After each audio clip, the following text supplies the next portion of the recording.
മഹാരാഷ്ട്രയിലെ ചിപ്ലൂനിൽ റോഡിൽ മുതല. പ്രദേശത്തുകൂടി ഒഴുകുന്ന ശിവ നദിയിൽ നിന്ന് പുറത്തേക്ക് വന്ന മുതലയാണിത് എന്നാണ് സംശയം. ദൃശ്യങ്ങൾ സമൂഹ മാധ്യമങ്ങളിൽ വൈറലാണ്. ശ്രീനാഥ് ചന്ദ്രനുണ്ട് മുംബൈയിൽ നിന്ന് വിവരങ്ങൾ നൽകാൻ. ശ്രീനാഥ്, ഈ ദൃശ്യങ്ങൾ കാണുന്നു. റോഡിലൂടെ മുതല നടക്കുന്നതിന്റെ ദൃശ്യങ്ങൾ കാണാൻ കഴിയുന്നുണ്ട്.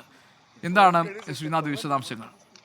ഗോപീഷൻ കൊങ്കൺ മേഖലയിലെ ചിപ്ലൂനിലെ ചിഞ്ചിനാക്ക എന്നൊരു പ്രദേശത്താണ്, നഗരത്തിലാണ് ഈ മുതല രാത്രി ഇറങ്ങിയത്. ഇന്നലെ രാത്രി ആണ് ഈ സംഭവം ഉണ്ടായത് എന്നതാണ് മനസ്സിലാക്കുന്നത്. ഒരു ഓട്ടോ ഡ്രൈവർ പകർത്തിയ ദൃശ്യങ്ങളാണ് ഇപ്പോൾ വലിയ തോതിൽ വൈറലാകുന്നത്. ഏതാണ്ട് 8 അടിയിലധികം നീളമുള്ള മുതലയാണ് ഈ റോട്ടിലൂടെ ഇങ്ങനെ നടന്നു നീങ്ങുന്നത്. കഴിഞ്ഞ കുറേ ദിവസങ്ങളായി നല്ല കനത്ത മഴ പെയ്യുന്നുണ്ട്. നദികളെല്ലാം നിറഞ്ഞു കവിഞ്ഞ അവസ്ഥയിലാണ്. ശിവ നദിയിൽ നേരത്തെ തന്നെ മുതലകളുടെ സാന്നിധ്യം വലിയ തോതിൽ ഉണ്ട് എന്ന് എല്ലാവർക്കും അറിയാവുന്നതാണ്. ആ നദിയിൽ ഇങ്ങനെ മഴക്കാലത്ത് വലിയ തോതിൽ വെള്ളം ഉയരുന്ന സമയത്ത് മുതലകൾ പുറത്തു വന്നിട്ടുള്ള നേരത്തെയും സംഭവങ്ങളുണ്ട്.